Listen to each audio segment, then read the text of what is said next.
Sí, sí, ahí Recuerdo está. que... Mirá qué bien. Ajá, qué bien. Ella sí ya se recibió y está dedicada a la parte de deporte y le Ajá. ganó la Gestalt, Ruth, le ganó la Gestalt, digamos, en esta Ah, partida. Celeste es una de las que están interesadas, digamos, en continuar la formación en sistémica. ajá, Después está Gonza, que no sé si ya está conectado, Gonzalo, que bueno, que también ya se recibió, ajá. y él, digamos, está en la línea cognitiva. Con Cata estamos ahí lidiando para que pueda dialogar el psicoanálisis con la sistémica, así que también un poco tu historia también va a ser muy útil, como la de Coco Fuchs también, que bueno, que en los 70 inicialmente todo era psicoanálisis y después... Era lo único que teníamos. No había otra. Sí, yo en realidad me fui a Palo Alto en los 80, es justo al inicio de los 80. Pero sí, que les quería contar un poco a los chicos cómo vine a parar acá. Yo en este momento he terminado con los cargos en la universidad. Estoy nada más que como docente de posgrado. Dejé la presidencia del directorio después de 16 años, fue muy cansador. No me quise presentar de nuevo, no me quise candidatear porque ya era demasiado. Así que ahora estoy con mi consultorio básicamente y las cátedras, ¿no? Yo soy docente de posgrado de distintas universidades.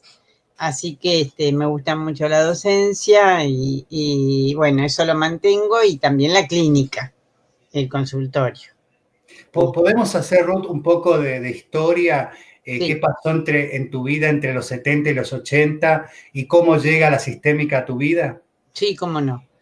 Yo me recibí en el año 70 en la Nacional de Córdoba, y decidí volverme a Santa Fe, donde estaba mi familia, y empezar mi formación en Buenos Aires. En esa época, efectivamente, lo único que había era psicoanálisis, psicodrama. Yo participé de estas dos formaciones y trabajaba con niños y adolescentes, fundamentalmente, porque yo me recibí muy joven, entonces no me animaba a trabajar a los adultos, no me sentía con la autoridad suficiente como para ayudar a un adulto si yo apenas tenía 21 años cuando empecé. Entonces, empecé a ir a Buenos Aires, era lo que había que hacer, digamos, niños y adolescentes. Y la verdad, tuve dos disparadores para irme para Estados Unidos. El primero fue un paciente mío que yo tenía, escuchen, porque tenía fobia a la escuela, era un chiquito de 5 años, no iba a la escuela y era superdotado. Era un chico brillante, absolutamente fuera de lo común. Entonces, llevábamos como un año de tratamiento de su fobia y seguía sin ir a la escuela. Porque en ese momento, digamos, desde el psicoanálisis, lo que suponíamos era que primero tenía que resolver su conflicto con la fobia y el colegio, y después tenía que ir a la escuela. Entonces había perdido el año. Y yo ya me empecé a preocupar. Y entonces le dije un día a él, a ver, vos que sos tan inteligente, decime por qué realmente no vas a la escuela, porque yo ya te he dicho todo lo que tenía para decirte, no tengo más nada. Y me contesta, ¿vos te crees que alguna de las pavadas que me dijiste todo este tiempo a mí me sirvió para algo? Fue demoledor. ¡Qué cruel! Pero pensé, si alguien superdotado me dice esto, yo lo tengo que escuchar, porque, es decir, es una persona con capacidad para elaborar la situación lo suficiente. Entonces dije, bueno, si esto no le sirve a un chico para solucionar un problema puntual como su fobia, habrá que buscar otros métodos. Y esto se sumó a una situación que me resultaba muy difícil, que era que los padres se me acercaban, porque yo, claro, trabajaba con menores, con chicos y con adolescentes, y se me acercaban para preguntarme en qué podían colaborar y qué podían hacer ellos para solucionar el problema. Y yo no tenía nada para decirles más que criticarlos, más que decirles, bueno, los conflictos con ustedes reside el problema. Y la verdad me sentía mal. Entonces fui a mi supervisora, que era en ese momento, a lo mejor vos la conocés, y sé que esa era Cristina Rabasola. Sí, conocida. No la conozco personalmente, pero sí. Ella me supervisaba en grupo, porque yo trabajaba también con terapia de grupo de chicos, y me dijo, ¿sabes qué? Vos estás buscando un enfoque familiar, y ese enfoque familiar no lo vas a tener acá. Para estudiar eso tenés que irte a Estados Unidos, tenés que irte a Palo Alto. En ese momento Palo Alto era la cuna de la terapia sistémica, aunque ya estaba en Filadelfia Minuchin con todo su grupo y varios argentinos ahí, pero bueno, decidirme. Y en ese momento, bueno, les quería mostrar algunas fotos, porque Bueno, que podría ser importante. Ahora esperen un poco que encuentre compartir pantalla. Alterar el micrófono, grabando. ahí hay una que dice, después de para grabar, compartir videos después, por ahí puede ser. Diana, ¿vos podés guiarla? A ver, porque yo estoy acostumbrada a otros, Claro, levantar la mano, a otros. Esta es la primera vez que trabajo con esta plataforma, en realidad. Pero sería importante, ¿no? Encontrar esto de compartir pantalla. Acá está. Al lado de la manito, vio que está el micrófono. Hacia el lado izquierdo hay una manito y al lado Sí. dice compartir pantalla. Sí. Compartir su pantalla. Tenés razón. Gracias. De nada.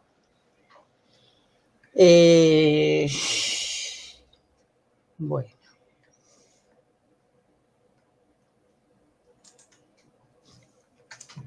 Compartir pantalla.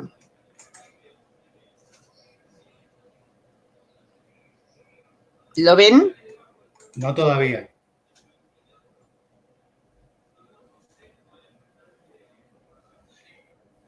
Mientras tanto, contextualizando en ese momento, era más el ingreso de un psicoanálisis kleiniano también en ese momento, ¿no? Fundamentalmente porque se desarrollaba mucho con los chicos, el modelo kleiniano, sí.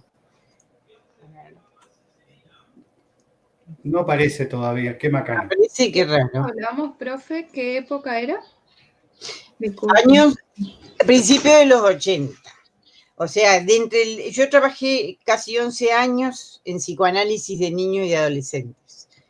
Y también con grupos de niños. Y entonces, bueno, buscando cómo trabajar con la familia fue que me sugirió mi supervisora irme a Palo Alto, al Mental Research Institute, de ahí viene el nombre de MRI, del modelo, MRI, y bueno, por ahí pasamos varios argentinos, porque en esa época, esperen un poquito que voy a...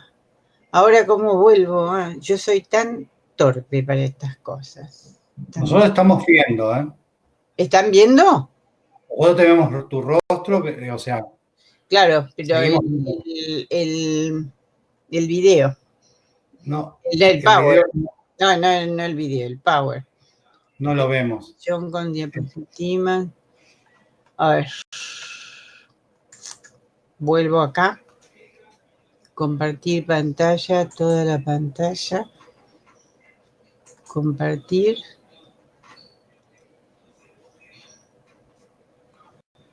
Ruth.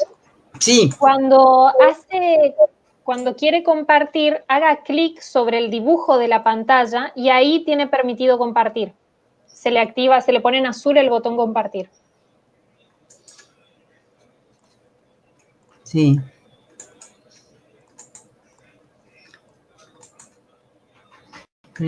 Compartir su pantalla. Sí, estoy.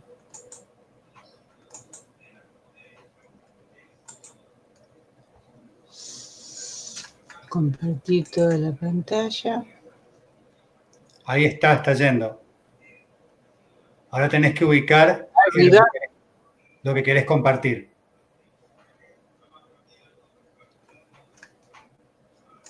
A ver. ¿Le llega? No, todavía no.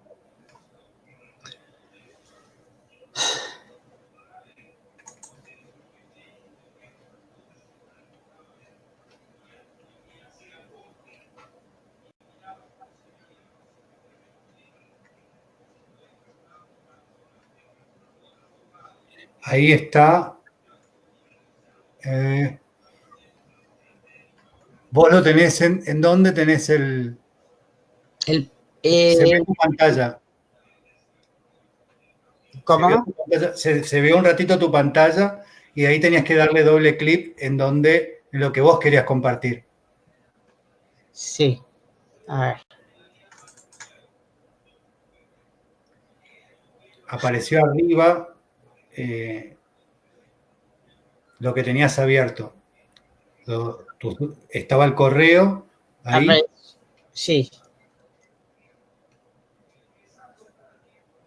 No se puede creer. Diana, ¿vos le podés guiar un poquito más o? Sí, a ver, fíjese en donde estoy yo, a ver si logra ver la seguidilla de acciones. Apretamos acá donde dice compartir pantalla y aparece este. A ver. ¿Ahí ve que yo estoy compartiendo? ¿Acá? Sí. Bueno, ahí va acá. Espérate, Celeste, no sé quién está hablando. Diana. Ah. Acá abajo. A ver. Tiene que ir acá donde está la manito, al lado de la manito, compartir pantalla. Sí. Cuando usted hace clic ahí. Sí. ¿En el cuadrado o en el rótulo? El título, compartir su pantalla. En la primera que dice compartir toda la pantalla y le aparece un dibujito de la pantalla. Sí. Ahí hace clic sobre ese dibujo. Ajá. Y ahora se le tiene que haber puesto en azul el botoncito que dice compartir. Ahí aprieta compartir. Sí, ahí está. Y ahí estaría compartiendo su pantalla. Bueno. Como estoy haciendo yo ahora. Y ahora abro el Power. Sí. Sí. A ver.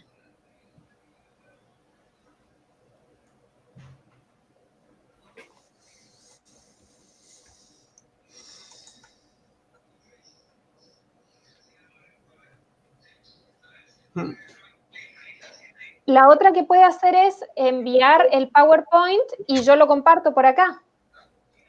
Y le voy cambiando las diapositivas en función de cuando usted va hablando, si le parece. Bueno. Sí, me parece que esto va a ser lo mejor. Te mando a la misma dirección esta. Te envío el Power. A la Celeste. ¿A qué dirección? Bueno, o a Celeste. Sí. ¿Pero Celeste está conectado o se quedó sin? Se congeló.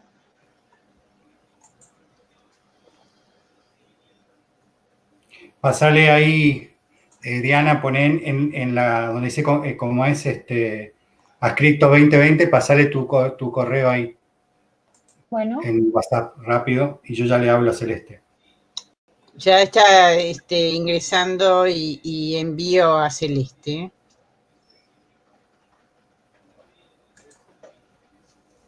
A ver si se quedó sin.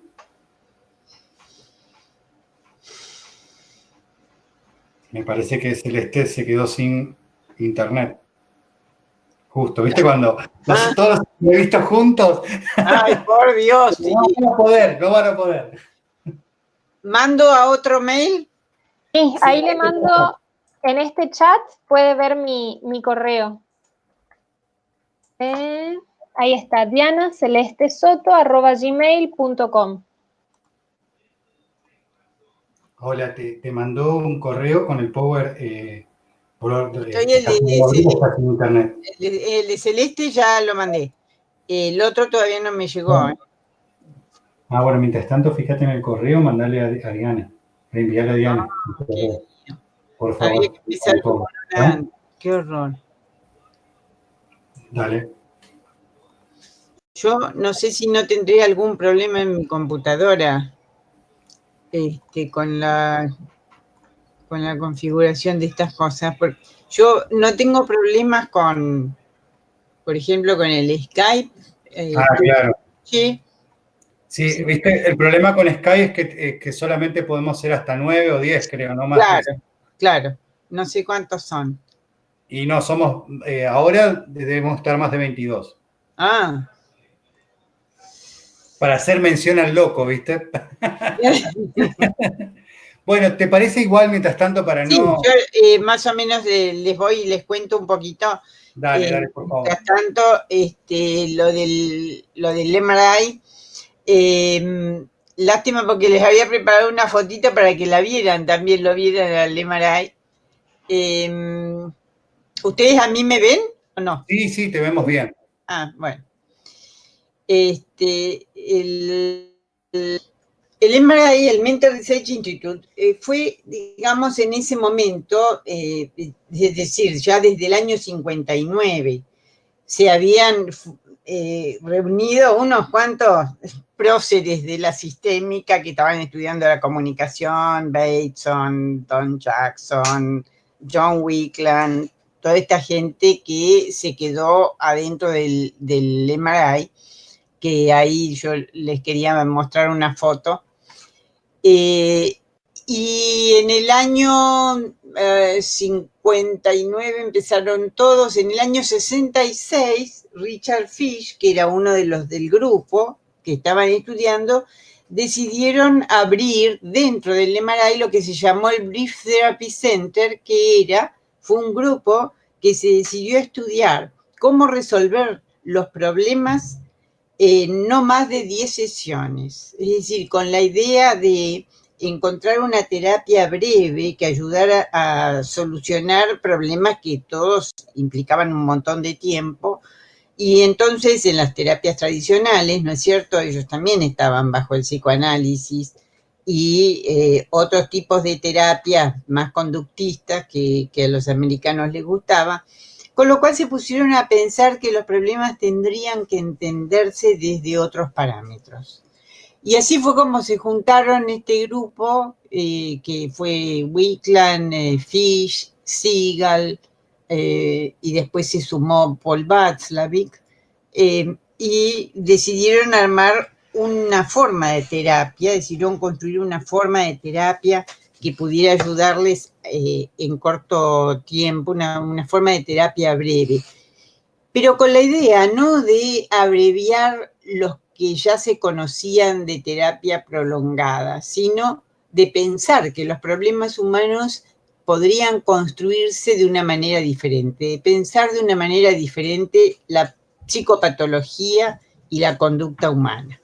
Así fue como esta gente se puso a producir en este subinstituto dentro del Mental Research Institute, que fue el Brief Therapy Center, y así fue como empezaron a desarrollar ideas muy interesantes, porque cambiaron totalmente la manera de entender los problemas, y a la vez muy útil, porque ellos tenían además, no nos olvidemos, todos los veteranos de guerra y sus familias que habían quedado afectados, estaban en la posguerra sufriendo los embates todavía de las escaramuzas de la Segunda Guerra Mundial, que duró mucho tiempo. Entonces, pensaron en una terapia que no solamente ayudara al paciente, digamos, al veterano de guerra, sino también a sus familias. ¿Por qué? Porque ellos también estaban afectados por esta situación. Entonces, extendieron el ojo a ver cómo las dolencias, digamos, los problemas, podían tener también una pata en otros, podían tener también sus conexiones con otros. Esto justo pasó en una época donde se empezaba a desarrollar la cibernética mucho, es decir, la ciencia de la corrección, la ciencia de la corrección por el error, que empezó en el campo de la ingeniería. Las teorías del aprendizaje se habían desarrollado, Piaget y la gente que se dedicaba al aprendizaje, y también la teoría general de los sistemas, que fue una de las raíces epistemológicas más importantes para pensar las conductas humanas en términos de relaciones, es decir, no como propias de un individuo adentro de una cabeza, sino en conexión con, que eso es mirar sistémicamente. Ahí está pasando las fotos y hay una que justamente en el Día del Maestro, hay Ajá. una que dice Maestros en Acción. Ah, bueno, claro, hoy es el Día del Maestro. Así Ahora que... se las pongo un poquito más en grande. Este es el MRI. Ellos fueron, bueno, los maestros en acción les muestro porque, bueno, los maestros en acción, fíjense, estas fotos se las puse porque la persona que se ve acá, este es Paul Václavic, Sí. ¿no? Que fue uno de los grandes maestros que enseñó terapia, el austríaco de origen, pero instalado en Buenos Aires, en Estados Unidos. Y él es Carlos Slutsky, que seguramente ustedes lo deben haber oído nombrar, porque fue uno de los grandes argentinos que distribuyó la terapia sistémica por el mundo. Se había ido a estudiar comunicación a Estados Unidos y entre el 80 y el 83 fue director del MRI. Él fue el que organizó los cursos de formación para la gente latinoamericana y de habla hispana, aunque también formaban parte de nuestros grupos de formación italianos, aparte de españoles y algunos franceses, gente bilingüe, digamos, que podía aprender. Estos eran los maestros en acción, yo saqué una de las clases. Y acá, porque se desarrollaba en la Universidad de Stanford, ustedes saben que es una universidad muy prestigiosa, entonces ellos cedieron durante el verano sus instalaciones para que pudiéramos vivir ahí. Esta soy yo, bastante más joven, y personas de distintos países y de habla española e italiana con Paul. Bueno, ¿ustedes algo de sistemas han escuchado? ¿Han visto? Comenzamos ayer con sistémica, Ruth. Ajá. Terminamos la semana pasada con humanistas, así Ajá. que bueno, reservamos, digamos, el que ustedes que estuvieron ahí, que fueron parte y que son parte importante de la sistémica, no solamente en la Argentina, sino en Latinoamérica. Bueno, y a través también del manual de Alicia, donde el capítulo 11 justamente vos introducís al MRI, digamos, ¿no? Exactamente, sí. Yo quiero dejarles claro que básicamente la sistémica lo que mira son las relaciones. Es decir, entienden que los seres humanos estamos siempre en contextos y que los contextos de distinta clase, sociales, pero también físicos, también políticos, también económicos, nos estimulan de todas las potencialidades que uno trae en la personalidad, nos estimulan determinadas conductas y nos inhiben otras. Entonces, cuando uno se comporta, se conduce, que lo hace en sinónimo de comunicación, se comunica, siempre lo hace en relación a otros, o a un contexto físico, o a un contexto social, o a un contexto cultural, lo que sea, porque tenemos ecosistemas que nos rodean de distinta clase. También, claro, lo físico, ¿no? Una catástrofe nos influye en determinadas conductas, nos saca de nosotros determinadas conductas y nos inhibe otras. Entonces, todos los sistémicos compartimos esta creencia, que el ser humano no es un ser cerrado en sí mismo. Y que entonces, para entender las conductas, sean normales, digamos, o patológicas, que en la sistémica no se habla de normales o patológicas, sino de funcionales o disfuncionales, que funcionan bien o que traen algún sufrimiento, ahí viene la disfunción, siempre lo hacemos en relación a otros. Entonces, la disfunción, o sea, lo que tradicionalmente se llama la patología, reside en las relaciones interpersonales o en las relaciones entre los sistemas. Por ejemplo, un sistema es una familia. No, un sistema está conformado con miembros que se influyen mutuamente. Entonces, un sistema puede ser una familia, puede ser una pareja, puede ser una escuela, puede ser una universidad. Hay sistemas de distintas dimensiones y también hay relaciones entre estos sistemas.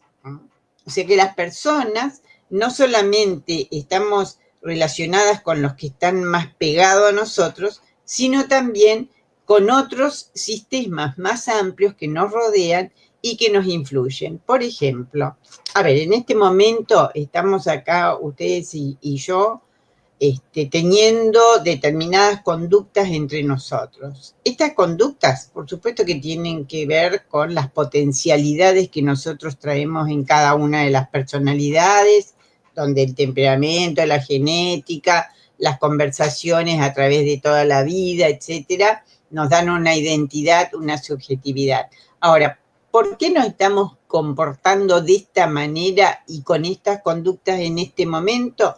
Y porque ustedes están de ese lado tratando de escuchar y aprender, y yo estoy de este lado en relación con ustedes, tratando de transmitirles algunos de los conocimientos que yo tengo. Si cambiara cualquiera de los dos contextos, o sea, si ustedes de golpe dicen nos ponemos en recreo, yo, indudablemente ustedes empiezan a comportar de otra manera y yo también en relación a las conductas de ustedes. O sea, cambia el contexto, cambian las conductas. O sea, las conductas posibles residen en las relaciones interpersonales o entre los sistemas, el sistema de la universidad, el sistema de mi casa, el sistema personal, o entre una universidad y la otra, o entre las personas y el país, digamos, pueden ser las relaciones entre personas o entre sistemas. Entonces, si nosotros queremos modificar nuestras conductas, necesitamos modificar los contextos para solucionar los problemas. Si aparece una conducta, ¿qué es un problema? Vamos a partir de ahí. ¿Qué es un problema? Un problema es una situación indeseable. Es una situación que causa un malestar. Y así lo define claramente Palo Alto. Ahora lo vamos a ver en otra diapositiva.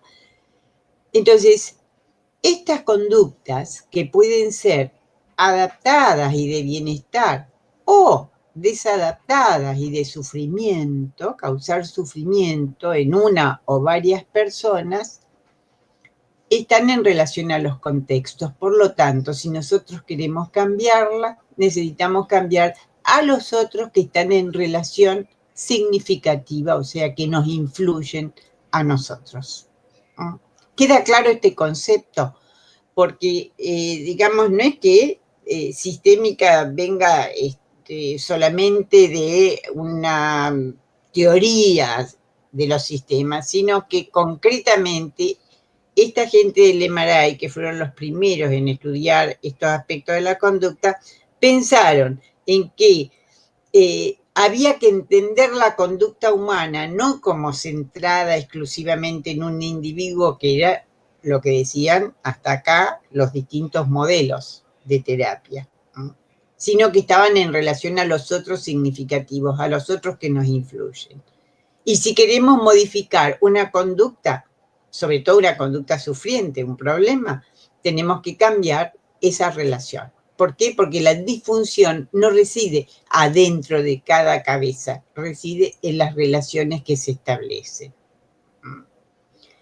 Además, los sistemas, todos, desde el más chiquito hasta el más grande, desde la pareja, digamos, hasta las instituciones o los países enteros, poseen intrínsecamente capacidad de conductas adaptativas, es decir, todos poseemos la posibilidad de tener conductas funcionales. Nadie es loco en general, en total, o ningún país es inservible y lleno de problemas en general. Posee intrínsecamente la capacidad de conductas de bienestar, o sea, de recursos, si está sufriendo de recursos para restablecer el bienestar. Todos los modelos sistémicos comparten estos principios. Por eso es que los sistémicos decimos que tratamos de ver el lado positivo de las personas y de todos los sistemas, porque realmente creemos que uno a veces se comporta en relación a alguien o a alguna situación de una manera que no es adaptativa y que es sufriente, pero tenemos recursos para comportarnos de otra manera. Y en ese sentido, este grupo de Palo Alto ha sido muy optimista, incluso en lo que se han llamado tradicionalmente las enfermedades más graves, como la psicosis. ¿Me siguen hasta acá? Sí, bueno, sí, totalmente. Los terapeutas o operadores de las situaciones de cambio son los mayores responsables del diseño de la terapia y de disparar nuevas alternativas de acción.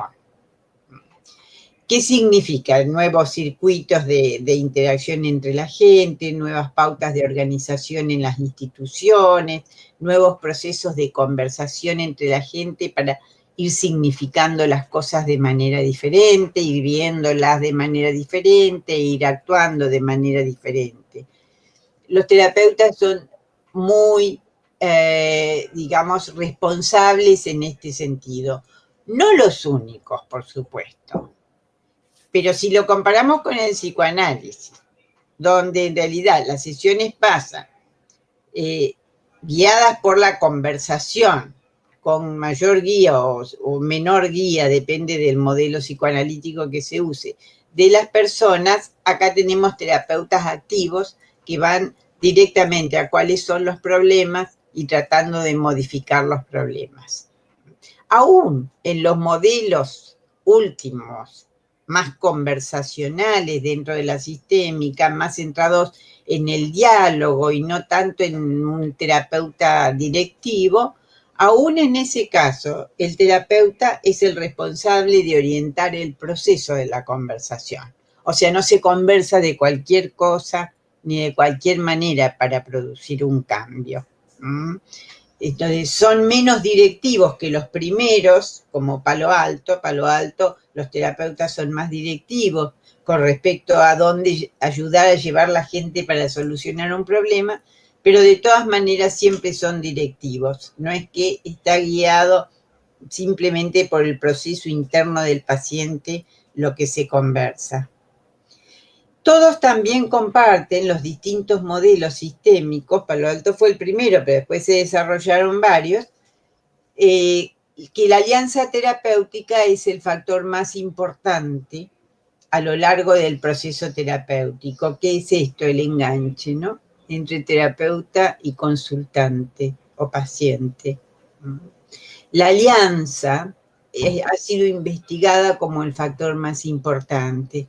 Entonces, les digo esto porque saben que a veces es difícil pensar en que los modelos son diversos, son todos válidos, los modelos probados científicamente son todos válidos.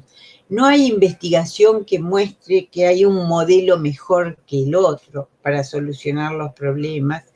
Sí hay investigación que muestra que algunos modelos son más funcionales, encajan mejor y ayudan mejor a solucionar determinado tipo de problema o con determinado tipo de paciente.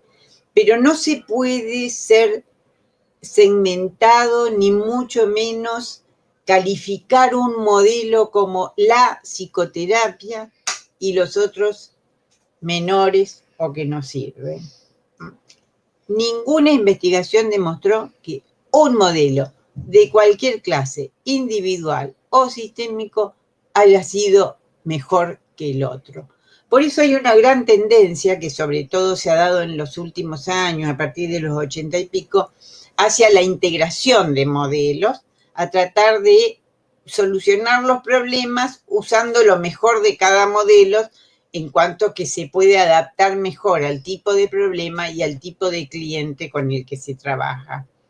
Es muy interesante toda la investigación de Larry Butler acerca de la selección sistemática de tratamientos, porque él ha investigado mucho cuándo conviene más usar un modelo que otro, con qué tipo de pacientes, con qué tipo de intervenciones, para ser más efectivo, porque empezó a ponerse la efectividad como un rasgo importante en la psicoterapia.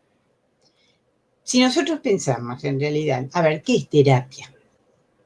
Terapia es cualquier método que ayude a producir cambios para mejor, para disminuir el sufrimiento humano. Para eso nos convocan.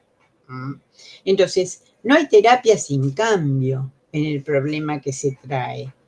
Y para eso es importante hoy valorar todos los modelos, porque como la conducta es tan compleja, ningún modelo puede explicar totalmente la disfunción o la patología, ni ningún modelo puede ser único para solucionar todos los problemas. Esta es una cosa que yo, mientras dirigía psicología y además cuando armé la carrera, lo pensé muy bien, porque justamente para sacar, nosotros tenemos una tradición tan fuerte con el psicoanálisis y se ha mostrado durante tantos años que el psicoanálisis era como la única terapia, que poder entender que todas aportan desde distintos lados, porque nadie puede tomar toda la conducta humana porque es demasiado compleja y además tampoco es necesario, porque a veces cambiamos una sola cosita, cambiamos una cognición, por ejemplo, y eso reverbera en cambios en otros aspectos que no son exclusivamente la cognición y que llevan a que la persona actúe, sienta la cosa de otra manera, el problema, y actúe de una manera diferente. Entonces es muy importante poder entender que las terapias son todas válidas, las terapias científicamente comprobadas, por supuesto, son todas válidas, pero que hay algunas que funcionan mejor con determinados tipos de problemas y con determinados tipos de clientes. Por ejemplo, dentro de las sistémicas hay terapias más centralizadas en el terapeuta y otras más centralizadas en el diálogo con el cliente o en el cliente como el que tiene la solución del problema. Distintos modelos. Algunos toman más la conversación, otros toman más como palo alto el circuito que mantiene el problema, que ahora lo vamos a ver. Pero de todas maneras, se tome una como otra, ambas van a ser útiles para solucionar los problemas. Ahora, hay pacientes con los cuales funciona mejor un modelo más directivo, más centralizado, y con otros con que funciona mejor un modelo más conversacional, más dialogista. Entonces, esto quiero que quede claro, porque si bien yo les voy a hablar ahora del MRI, que ha sido el padre de los modelos de alguna manera, o la madre de los modelos, todos los que se desarrollaron después también fueron útiles, también son útiles, y cuanto más modelos uno conozca dentro de la sistémica, más posibilidad de adecuarlo al problema y al paciente, que es lo que muestran las investigaciones que aumenta la efectividad. Bueno, les quiero mostrar esto, porque esto confirma de alguna manera lo que vengo diciendo, y es importante que los alumnos, sobre todo alguien que se forma en psicoterapia, lo sepa. Fíjense, los factores que explican en meta investigaciones la mejoría experimentada con la psicoterapia. La mayor proporción de la mejoría depende de las variables del paciente. Esto es, del estado interno del paciente, de cuán grave sea la patología, cuánto apoyo tenga en los otros, cuántos recursos económicos, digamos, todo lo que llamamos hoy factores protectivos. Depende de lo que trae el paciente. Después, El 30% de la mejoría se explica por la alianza, es decir, por cómo es la relación entre el paciente y el terapeuta, la calidad de esta relación. Por eso es tan importante la construcción de una buena alianza terapéutica desde el principio hasta que termina el tratamiento. La alianza no es una cosa de caerle simpático al paciente al principio. La alianza implica comprensión, implica verdadero interés por el paciente, por la persona del paciente y por el problema, implica el poder ponerse en los zapatos del paciente, pero a la vez pegar el salto afuera para poder ayudarlo, porque si no uno se pone a llorar con el paciente o se enferma con el paciente, digamos. Implica eso que describen como calidez, como confiabilidad, como seguridad que brinda el terapeuta. Cuando yo empecé a trabajar acá, iba a Buenos Aires a formarme, conocí a algunos colegas que ya había, y que yo decía, nunca en su vida estudiaron demasiado, ni fueron afuera, ni supervisaron, y sin embargo, tienen pacientes y les va bien y los quieren. Era esto, que yo en ese entonces no sabía la importancia que tenía. El 15% de la mejoría por el efecto placebo, que ya sabemos lo que es, y el 15% se explica por las técnicas psicoterapéuticas que se utilizan. Entonces, no quiere decir que no las tengamos que saber, porque hay un 15%, e incluso yo pienso que acá, en este 30% también, hay técnicas, hay cosas de la técnica que uno implementa para tener una buena relación. Y que a veces es difícil distinguir de este 40% qué realmente lo tiene el paciente o lo estimula el terapeuta. O sea que las técnicas psicoterapéuticas podría ser mayor en su porcentaje de ayuda. No obstante, sin técnicas uno no sabe a dónde va. Así que es necesario saberlo y este 15% aporta mucho y quizás más del 15% que está mezclado acá y que está mezclado acá.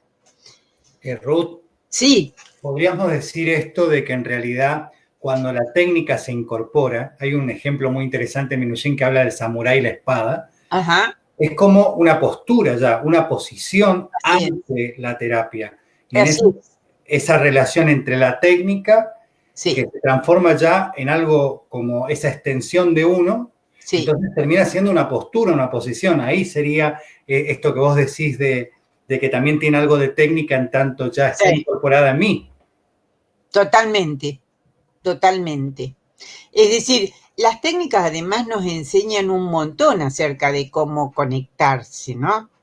De cómo ser parte del paciente. Si uno estudia bien los modelos, todos los modelos enseñan más de lo que dicen que enseñan, digamos, en el sentido de que muchos modelos están diciendo cómo llegar a una buena conexión, a una conexión confiable, a una conexión segura, a todo esto, ¿no? Y cómo estimula a uno del paciente lo mejor que el paciente tiene cuando implementa bien las técnicas. Estoy totalmente de acuerdo con lo que decís. Sí, sí. Bueno, esto es general, no es específico del modelo MRI, pero de todas maneras no quería dejar lo mostré, digamos, no quería dejar de no mostrarlo porque me parece que es importante para que uno se haga la idea de que cuando conoce muchos modelos no hay uno que sea el mejor y los otros no sirvan.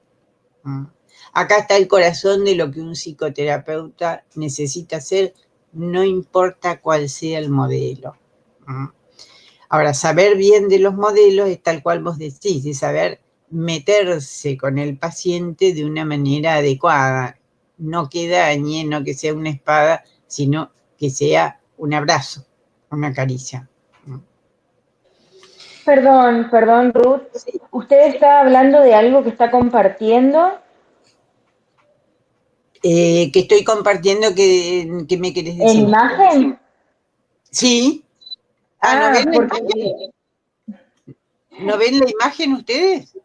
No, Diana por eso... pasando la imagen y se ve que tuvo un inconveniente, ahora se le cortó, pero Diana era la que estaba pasando la imagen. Quizás, profe, quizás después podría Diana pasárnoslo y lo vemos después, ¿o no? Por supuesto. Está intentando para volver a pasar. Desde ya que el Power se los dejo. Claro, en Power van a encontrar la bibliografía, que es más importante para ver, pero es una lástima que no se pueda ver realmente. Ahí está intentando Diana.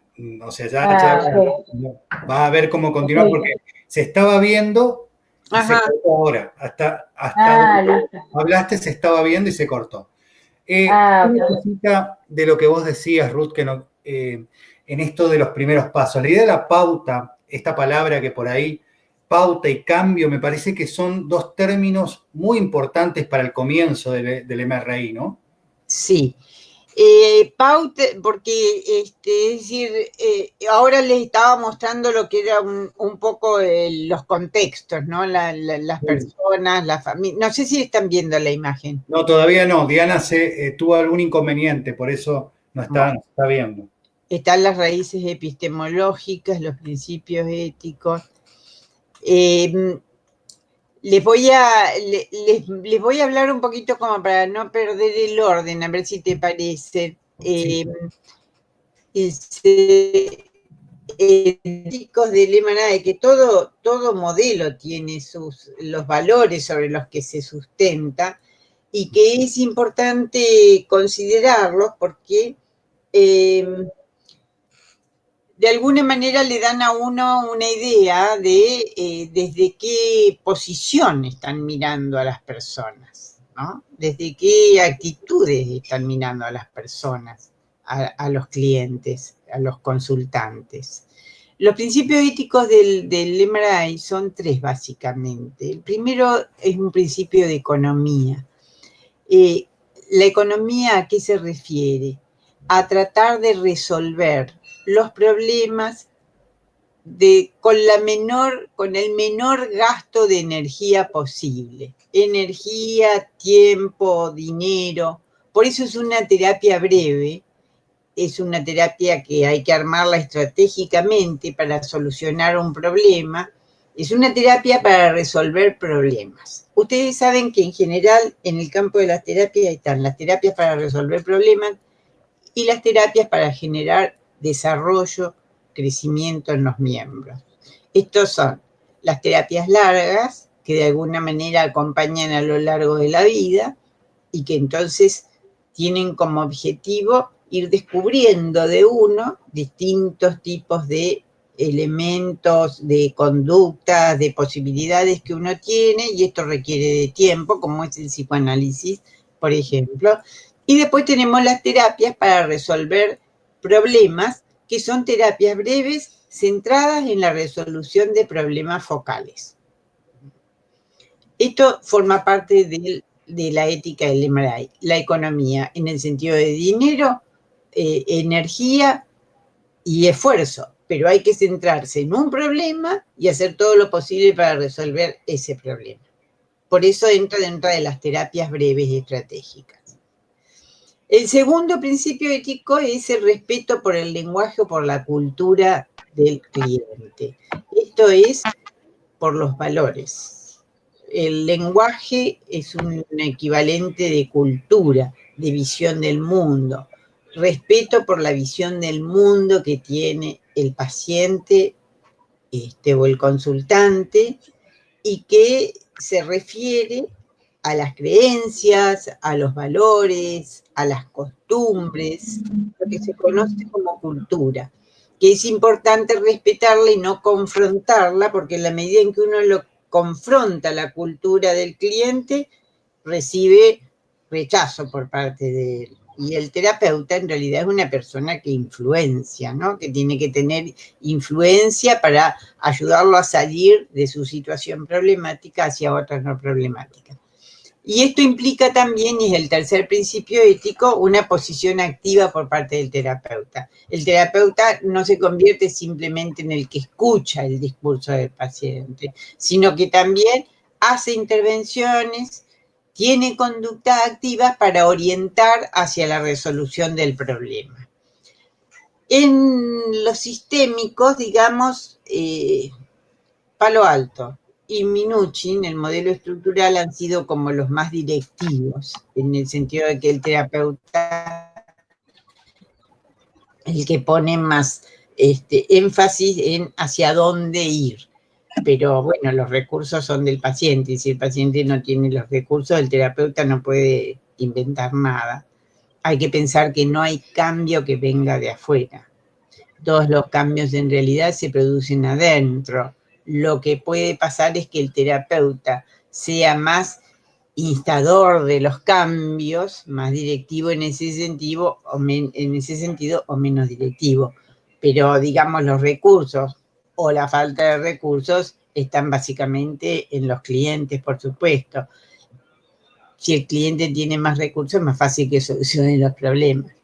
Si el cliente tiene menos recursos, es más difícil que solucione los problemas. O se pueden lograr cambios más pequeños. Bueno,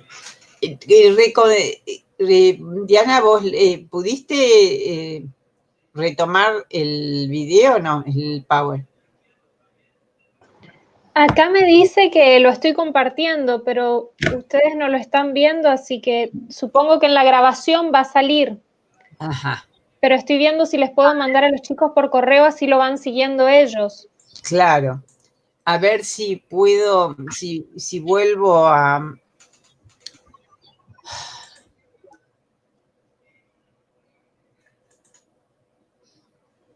compartir la pantalla. A ver si podemos volver a incluir.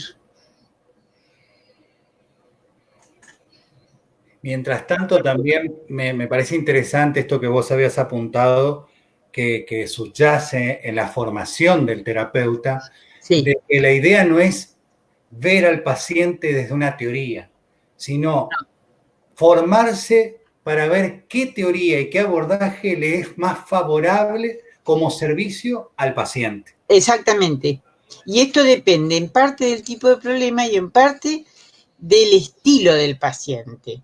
Hay pacientes que reaccionan más a determinado tipo de intervenciones por parte del terapeuta y pacientes que reaccionan más a otros tipos de intervenciones. Esto es algo que yo ahora lo voy a explicar un poquito con respecto a los estilos. Porque cuanto uno más respeta el tipo de problema y el tipo de cliente en el modelo que elige e instrumenta, más efectivo es. ¿Y por qué es importante ser efectivo? No es porque uno se lleva los laureles, no, sino porque indudablemente la gente viene a solucionar problemas. Entonces, y nos está pagando para la solución de problemas. Entonces, nosotros necesitamos ayudarlos a salir de la situación en la cual están empantanados. No es inocuo no ayudarle a resolver un problema. No es inocuo primero porque de alguna manera es una estafa. Sí. Pero segundo, porque el paciente se cree que es él el que no tiene capacidad de resolución de problemas. Cada vez que se fracasa en una terapia, más se sustenta la idea de que uno no es capaz, de que uno no puede salir del problema, o sea, que más se aminora la esperanza. Y ustedes saben que sin esperanza no hay cambio posible. ¿Cuál es la base del suicidio? La desesperanza. Cuando uno no ve ninguna solución. Entonces, no quiero decir que aquellos pacientes con los que fracasemos se van a suicidar, todos. No. Pero estoy hablando un poco metafóricamente, ¿no? En el sentido de que ayudarles o no ayudarles a solucionar problemas a ellos reverbera sobre una imagen negativa de sí mismo, no solamente del terapeuta, también de sí mismo. Entonces, vamos hacia la desesperanza. Y una de las grandes misiones que tenemos los terapeutas es aumentar la esperanza de la gente en la resolución de problemas, porque tenemos toda la vida llena de problemas. Entonces, si uno se ve capaz de solucionar un problema, también para adelante se va a ver capaz de solucionar. Profe, disculpe si le puedo El interrumpir. sentido del fracaso. O de la mejor. Sí, o de la mejor.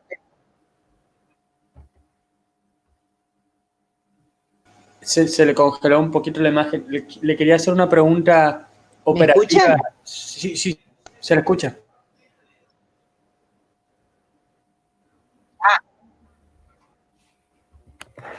Sí. Parece que usted tiene el internet un poco lento. ¿Usted está escuchando bien, profe? Ahora sí, en este momento sí. Ok, parece que ya se sobrellevó. Es una consulta más que nada operativa sobre la práctica. Yo le voy a tirar un ejemplo muy específico porque veo que hay, si no muchos depende cosas, entonces le voy a plantear una situación medio determinada. Un paciente que ya pasó por otras terapias que no puede organizarse, tiene graves problemas de organización. Sí. Se escribe notas, tiene varios años, tiene más de 50 años, tiene varios problemas para organizarse, deja notas por todos lados, se comienza a hacer una cosa y deja, y comienza a hacer otra, y eso le impide llevar adelante proyectos, ya está jubilado. Ahora, él ingresa a la terapia sistémica con un pedido, que es poder organizarse, por ejemplo. ¿Usted cómo arrancaría?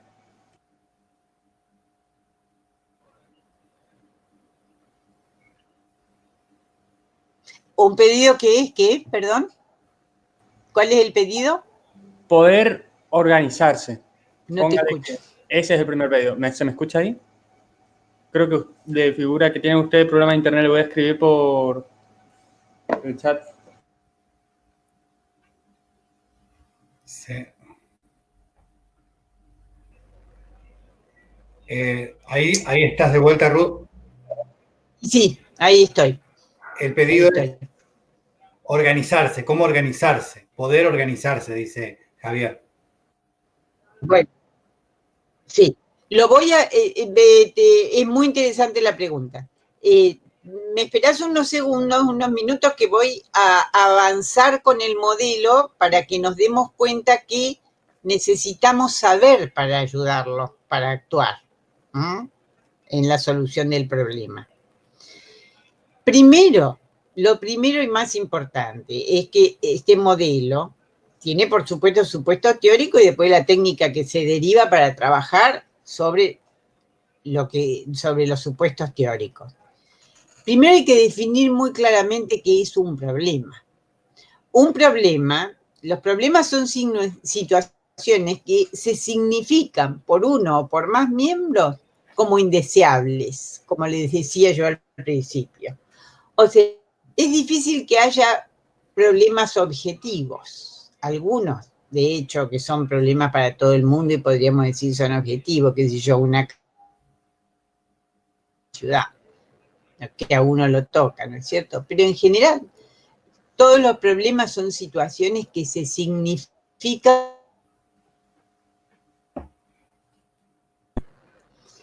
Si no, no tenemos problemas. A veces tenemos la cabeza formada para entender cuáles son problemas, sobre todo cuando uno tiene una psicopatología dentro de la cabeza. El cariño entre la madre y un hijo es un problema. Puede serlo o no para la gente. El padre, alguien, diga esto es un problema. Siempre tiene que haber una indeseabilidad terapia. Podemos nosotros pensar que es un problema, pero no tenemos paciente. No tenemos problema. Distingue las dificultades, los problemas, las crisis y las situaciones incambiables. Todas estas son indeseables. Pero las dificultades son fresquitas que son esas cosas comunes que enfrentamos a cada rato, que nos sacuden un poco, pero que uno trata con sentido común de arreglarlas. Por ejemplo, qué sé yo, esta es una dificultad que estamos teniendo. No nos podemos conectar bien a través del video y del audio. Entonces, ¿qué estamos haciendo? Estamos viéndonos, arreglándonos con lo que tenemos, y mientras te está grabando se piensa que después van a poder rever el material. Tratamos de solucionar la dificultad. Los problemas, estrictamente hablando, son situaciones indeseables pero crónicas, es decir, que llevan un tiempo de desarrollo, gracias a lo cual la gente ha tratado de hacer intentos de solución a esa situación. Y esos intentos de solución no han sido útiles, no han servido. Por eso los problemas se estancan y siguen.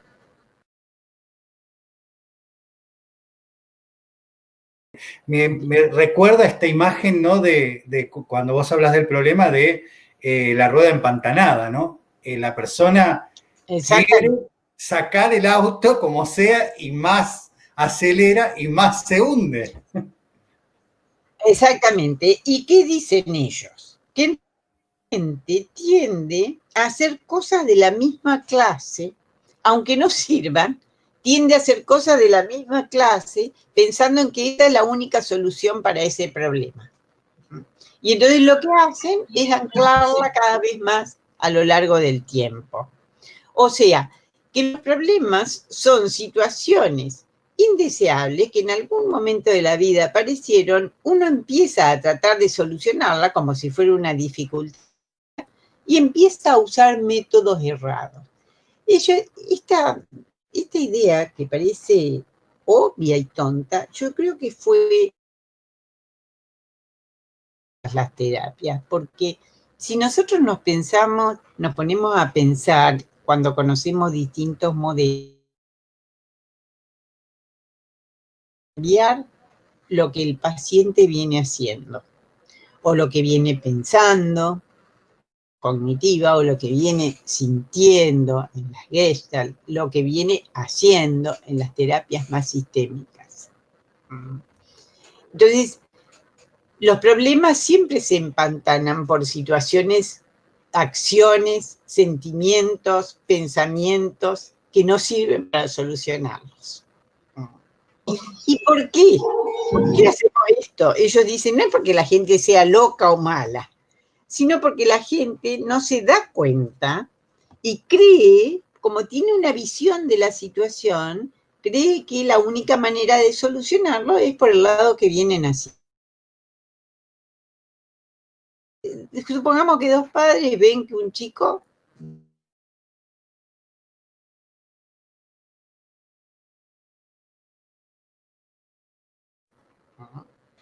y ven eso. Entonces, ¿qué empiezan a hacer? Bueno, empiezan a hablar con la maestra particular para que lo ayude. La mamá empieza a dedicarse más a hacer las tareas con él para que tenga menos dificultad. El papá también le está encima o lo reta y le dice, mirá, atendé para que te vaya mejor. Ruth. Parten de una visión que es que el chico, sí. Buen día, Tatiana habla. Te hago una pregunta. ¿Se podría pensar entonces que en primera instancia la tarea, si se quiere, del terapeuta es conocer o saber cuál es el problema para ese paciente? Considerando justamente esto que usted viene diciendo, de que lo que es un problema para mí tal vez no es un problema para él, y lo que es un problema para él. Exactamente, el primer paso, sí, tal cual, el primer.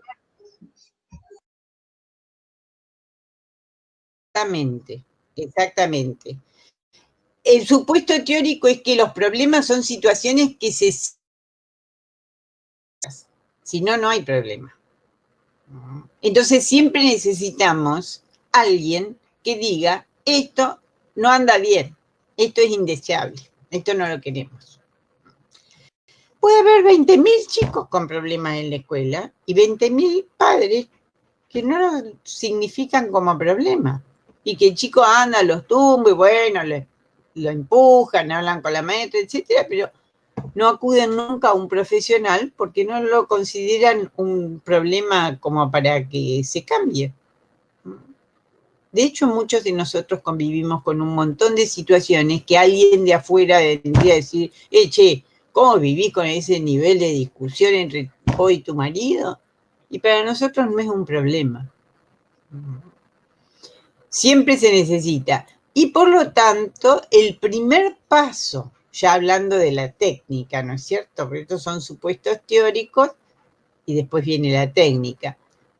El primer paso para hacer es construir un problema. Construir un problema lo suficientemente focal y concreto como para poder hacer un buen diagnóstico, escuchen esto, de cuáles han sido los intentos fallidos de solución. Porque eso es lo que está sosteniendo el problema. Y eso es lo que nosotros como terapeuta tenemos que ayudar a cambiar. Ahora, la gente en general define algo como problema porque le toca, digamos, alguna emoción negativa. No lo ve bien a eso. Pero después empieza a percibir desde un punto de vista rígido que lleva a soluciones rígidas. Por ejemplo, en el caso de que yo les decía, estos padres ven al chico con problemas, con dificultades en la escuela y que hay que tratar de ayudarlo.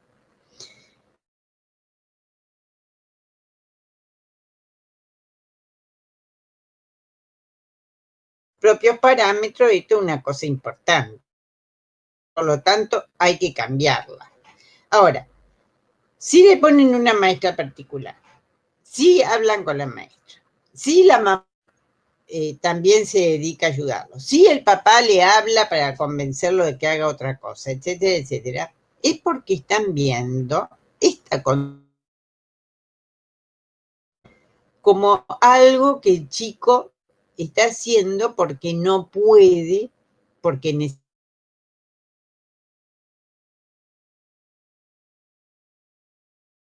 de alguna clase de ayuda, con lo cual más cosas hace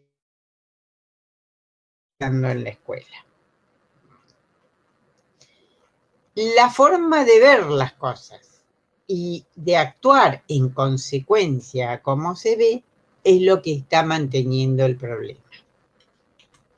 Entonces, toda terapia, bueno, acá están los supuestos teóricos, ustedes no lo están viendo, los intentos por solucionarlo, y por lo tanto, una vez que tenemos construido el problema, necesitamos hacer un diagnóstico acerca de cuál es la manera de entender el problema y de hacer para la solución que no sirvió, porque eso es lo que hay que evitar, eso es lo que hay que cambiar.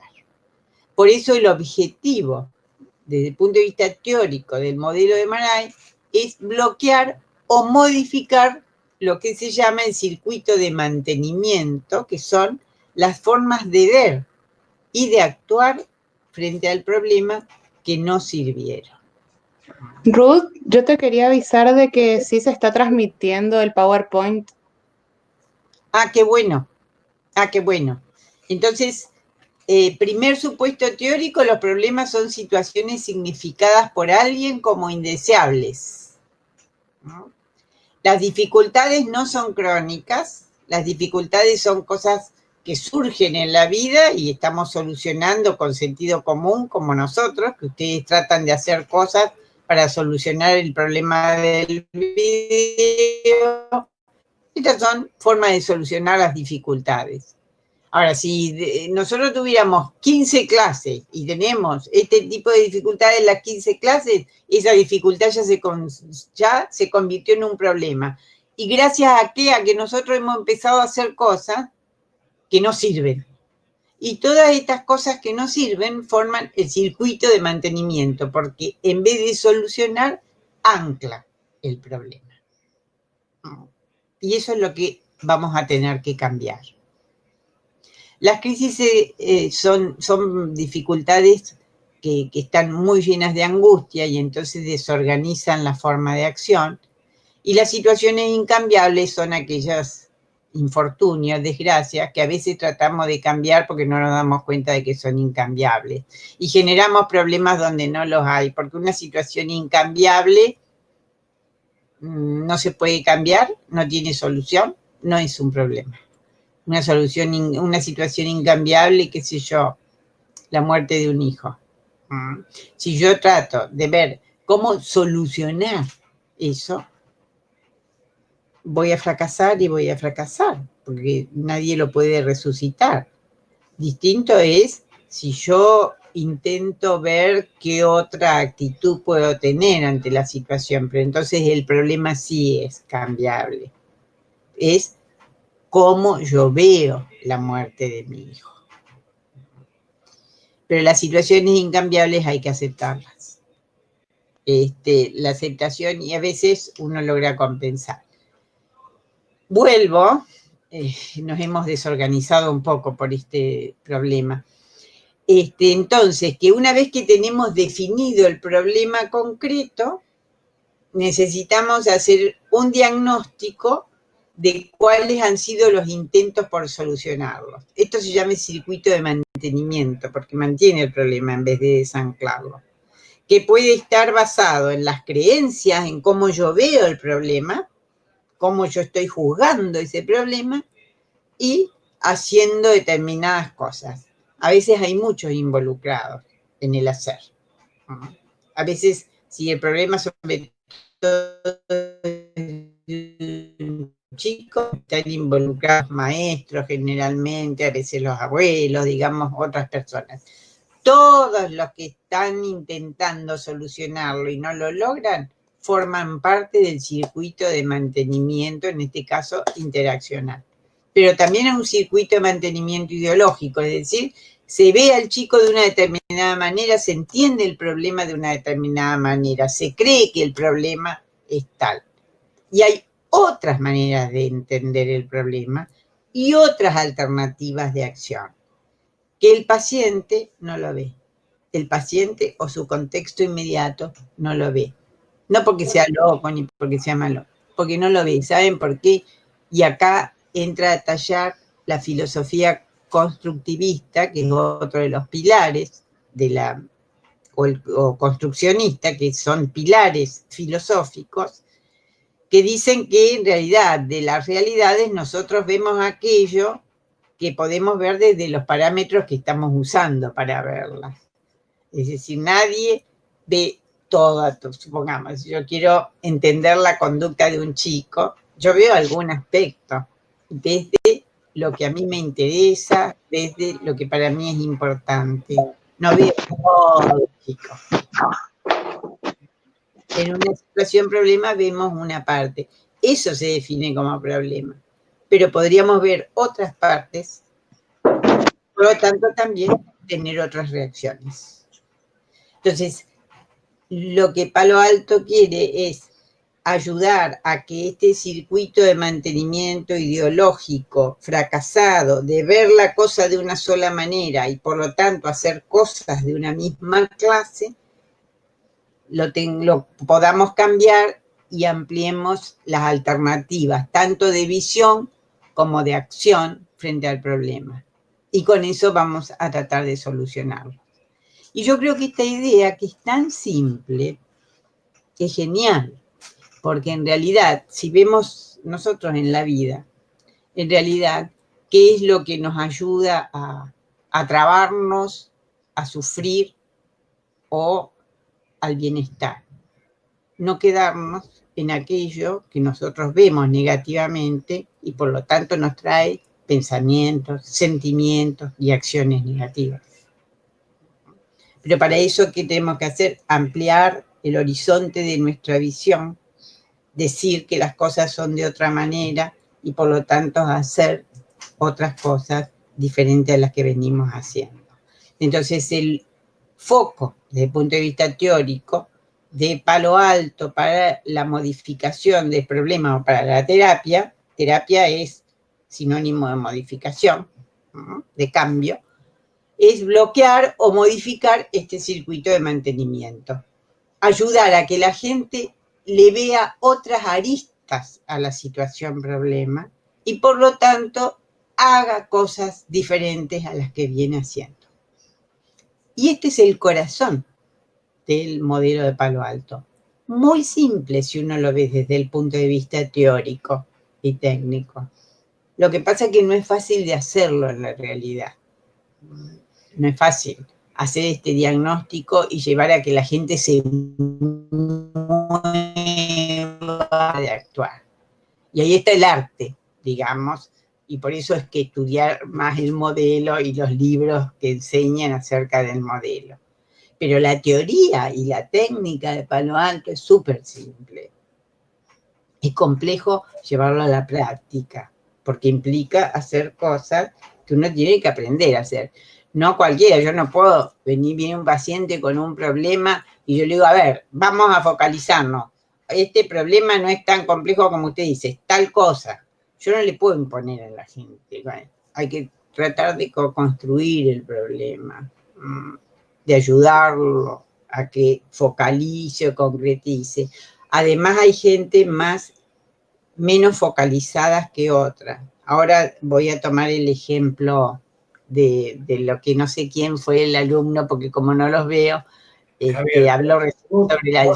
¿Cómo, Javier? Javier se llama, pero para decir algo que por ahí, no dejar de pasar lo obvio, ¿no? Qué interesante es que nos está preguntando el terapeuta sistémico por la causa. No quiere resolver el cómo surgió la historia del problema. No. Eso no está en lo efectivo, justamente está en ver cómo se está produciendo este movimiento del problema, bailar este ritmo y en todo caso agregar un código o hacer algo para que en el movimiento del problema aparezca otra solución. Así es. Las soluciones intentadas. Así es decir, porque parten del supuesto primero de que se ocupan de un problema presente. Esto es uno de los supuestos, ¿no? Nos ocupamos del presente del problema que trae ahora. Sí. Segundo, lo que ellos dicen es que la causa del problema, el pasado, no se puede cambiar.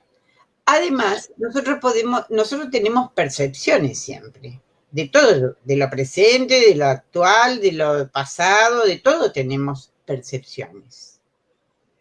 No son representaciones exactas. Por lo tanto, nosotros podemos adjudicarle a un problema una causa que no es esa, que es otra. Pero para nosotros, desde nuestros parámetros, es esa. Y esto es lo importante del constructivismo. El constructivismo es en realidad una visión filosófica que sostiene que la realidad se construye desde los parámetros del observador.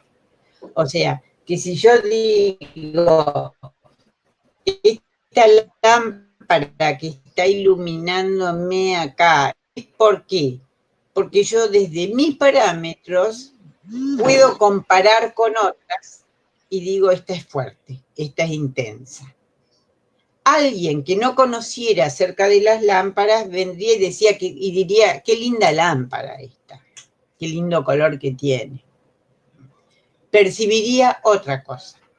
Eso es construir la realidad desde nuestros parámetros. Y estos parámetros desde donde cada uno percibe la realidad de una determinada manera, por eso para algunos la misma situación puede ser problema y para otros no. Un chico que no anda a la escuela, para una familia puede no importarles nada, porque viven en el campo y ellos ven que lo importante es cómo van a trabajar en el futuro en el campo. En cambio, para un hijo de un investigador es sumamente importante porque piensa que el futuro está en el desarrollo intelectual y considera que el chico no estudie un problema. Los parámetros desde donde juzgamos la realidad y desde donde la apreciamos tienen que ver en gran parte con nuestra propia historia. con lo que hemos vivido, con las experiencias que tenemos. Algunas son ahora se conoce por la neurobiología, que algunas tienen un fundamento congénito, neurobiológico, algunas maneras de entender las cosas. Y es de cada individuo. El construccionismo social, permíteme que lo voy a incluir, sí, porque en realidad, porque se habla mucho de esto.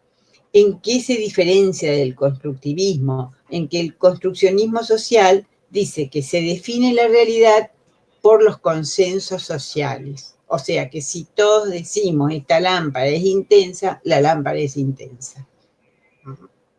No es mi particular experiencia la que define la realidad, sino la relación, el consenso. Por eso las teorías sistémicas construccionistas, ¿sí?, lo que buscan es que las nuevas historias que se hacen, las nuevas interpretaciones que se hacen acerca de una situación problema, necesitan ser consensuadas y trabajan para eso. Palo Alto dice, las realidades se perciben desde los parámetros de cada uno y de acuerdo a cómo yo percibo la realidad, actúo. Si percibo que este chico es un chico necesitado de más estudio y me preocupa que fracase, hago un montón de cosas para evitar que siga fracasando. Un montón de cosas que no sirven, porque seguramente que si yo interpreté de esta manera, como que el chico necesitaba, era un necesitado de ayuda, y vengo dándole 10.000 clases de ayuda, y esto no ayuda a solucionarlo, probablemente lo que hay que hacer para cambiar esa situación es modificar la percepción. ¿Por qué no pensar que este chico está compitiendo con un hermano mayor, por ejemplo, y entonces se comporta de esta manera para que los padres lo atiendan mucho a él? Eso ni se les ocurrió a los padres, no estuvo en la percepción. Pero necesitamos cambiar la percepción, darle otra interpretación a la situación para poder hacer algo diferente. Si los padres realmente, desde otro parámetro, ven que este chico está compitiendo con el hermano y que por eso fracasa, seguramente van a dejar de hacer las cosas que vienen haciendo por él y probablemente el problema se desancle, le quiten el circuito de interacciones y las creencias que lo están sosteniendo. En eso consiste básicamente la terapia de Palo Alto. Y todos los modelos que se desarrollaron después de Palo Alto, todos comparten este supuesto bien amplio de que uno tiene que dejar de hacer lo que viene haciendo o tiene que dejar de ver la cosa como la viene viendo para poder jugar nuevas alternativas y solucionar el problema. Todos los modelos que se han desarrollado posteriormente hacen esto. Los construccionistas buscan diagnosticar cuál es la historia que se cuenta, la historia primaria acerca de un hecho para construir otra historia, una historia diferente, incluyendo percepciones diferentes. Los estructuralistas, como Minuchin, buscan ver cuál es la organización que se armó entre los miembros de la familia para poder armar una organización diferente, hacer cosas diferentes y por lo tanto desanclar el problema. Lo que pasa es que los diferentes modelos se han ido fijando en aspectos sistémicos de las relaciones diferentes, al igual que los modelos individuales.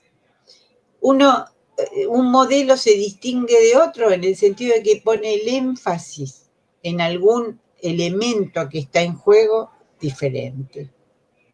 El psicoanálisis, ¿qué hace? Interpreta la conducta humana desde lo inconsciente. Y en eso se diferencia de los otros modelos. Y por lo tanto, ¿qué hace? Cambia la visión que tiene el individuo acerca de una determinada conducta con una interpretación de lo inconsciente que ese individuo no veía, no conocía. Y eso lleva al cambio. A veces al cambio de conducta, un cambio importante. Y a veces, aunque sea de conocimiento, aunque no cambie la conducta. ¿Qué hace el cognitivo? Hace un diagnóstico acerca de cuál es la evaluación, la apreciación de la realidad que está haciendo ese individuo con respecto a la acción de un hermano, por ejemplo. ¿Y qué dice? Estás adjudicando o dando un significado incorrecto a esta situación. Y le da otra percepción. Lo hace juzgar de otra manera y a partir de ahí se comporta con el hermano de otra manera. Todos los modelos de psicoterapia hacen en realidad lo mismo, en el sentido de adjudicar una visión diferente a la situación problema para poder desde ahí hacer algo diferente a lo que vienen haciendo.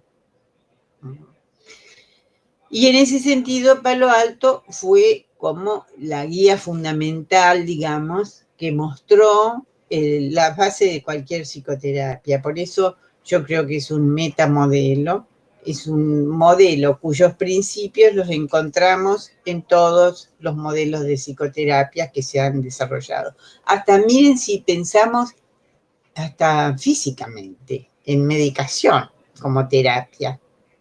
En realidad, ¿uno qué hace? ¿Qué hace el médico frente a un problema? Define cuál es el problema y dice, esto se trata de una ansiedad. Y por lo tanto, de acuerdo a esa definición, da una medicación. ¿Que ha sido distinta a la del paciente? Claro, el paciente vino con la sensación de que me ahogo. No, pero el problema es que usted tiene un trastorno de ansiedad y por lo tanto lo que vamos a hacer es darle esta medicación. ¿Qué hace diferente a los otros modelos? Simplemente que toma el parámetro físico y toma una clasificación diagnóstica específica. Acá nosotros también hacemos un diagnóstico. Hacemos un diagnóstico de cuál es el circuito que mantiene el problema. ¿Qué forma de interpretar la situación nos lleva a hacer qué cosas? Y por lo tanto necesitamos hacer un cambio en la interpretación para hacer cosas diferentes que no anclen el problema como este circuito que ellos vienen jugando. ¿Me están escuchando? Sí. Bárbaro. Bueno, ¿les queda alguna duda con respecto a esto? Porque yo me estoy saliendo totalmente, como ya no podemos... No, se escucha bien y se entiende bien, Ruth. Todo esto que estoy diciendo les va a resonar cuando vean el Power. Estamos viéndolo. ¿Alguna pregunta? Vuelvo al tema de la organización. Les quiero decir algo. Ojo con ser simplista. En este sentido, nosotros estamos hablando de un enfoque psicológico de cualquier problema y fundamentalmente psicosocial, porque las sistémicas son psicosociales, están viendo las conexiones, no las conductas aisladas del individuo, ¿no es cierto? Psicosocial, Coco les va a hablar mucho de las relaciones en la comunidad, de relaciones más amplias. Yo estoy más pensando en la familia, en lo que nos influimos más directamente, pero la base sistémica es la misma. Ver las conexiones y no el individuo separado. Pero, digo, estamos haciendo un diagnóstico psicosocial del problema. Ojo con ser simplistas en el sentido de que un determinado problema puede tener otros anclajes que no sean estrictamente psicosociales. Porque ahora me acordé del ejemplo de la organización que me daba Javier. ¿Qué quiere decir esto? El ser humano y las relaciones humanas tenemos contextos de distintos tipos. Nosotros no somos solamente seres psíquicos. Somos seres físicos, somos seres sociales, culturales, espirituales. De manera tal de que en un problema que presentemos pueden estar involucrados los otros niveles también. Por ejemplo, en este problema de organización, yo estaba pensando también en lo neurobiológico. ¿Por qué?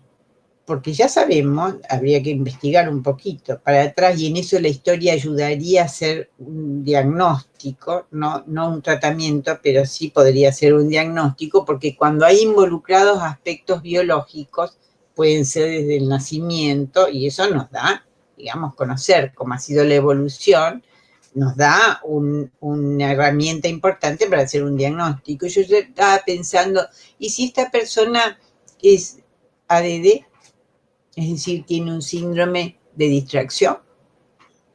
Ustedes saben que el síndrome de distracción en realidad es un síndrome de desorganización y tiene base en la neurotransmisión del lóbulo frontal.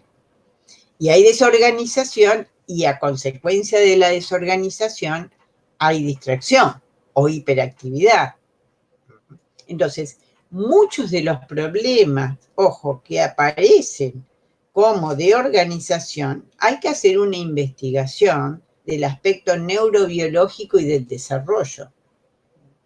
Porque si este problema, este chico lo tuvo, esta persona que hoy tiene 60 años o 50 años, no me acuerdo, hoy lo tiene, pero también lo tuvo en la escuela, cuando estaba en el primario, cuando estaba en el secundario, y también le dificultó el estudio, y también le dificultó el trabajo, y viene desde allá, ojo, porque ahí está involucrado otro nivel que no es estrictamente el psicológico, el psicosocial. Puede ser el neurobiológico. Hay muchos problemas que tienen también la inclusión del nivel espiritual. Por ejemplo, viene los otros días una persona a una consulta, había tenido un aborto. En realidad había hecho un aborto porque se había sentido muy sola, porque no se sintió apoyada por su pareja. La pareja dijo, bueno, abortalo, porque yo no quiero saber nada. Era una pareja circunstancial. El padre le dijo, no nos vas a hacer pasar semejante vergüenza social, así que era del interior. Así que yo de ninguna manera te voy a dar amparo acá en esta casa. La madre llorando dijo, mira, nena, no queda más que el aborto, y se hace un aborto. Uno siempre piensa, el aborto tiene un componente en las mujeres de destrucción de su propio cuerpo, un componente físico, psicológico importante.